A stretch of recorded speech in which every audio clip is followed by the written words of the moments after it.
C. Joseph Vijay எனும் நான்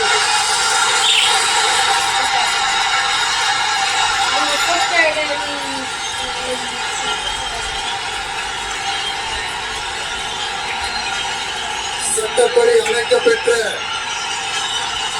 இந்திய அரசியல் அமைப்பின்பால் உண்மையான நம்பிக்கையும் பற்றும் கொண்டிருப்பேன் என்றும் இந்திய நாட்டின் ஒப்பில்லாத முழு முதல் ஆட்சியையும் ஒருமையையும் நிலை நிறுத்துவேன் என்றும் தமிழ்நாட்டு அரசின் முதலமைச்சராக உண்மையாகவும் உளச்சான்றின்படியும் என் கடமைகளை நிறைவேற்றுவேன் என்றும்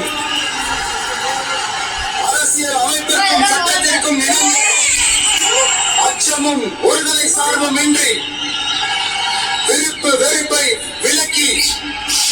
பல்தரப்பட்ட மக்கள் அனைவருக்கும் நேர்மையானதை செய்வேன் என்றும் ஆண்டவன் மீது ஆணையிட்டு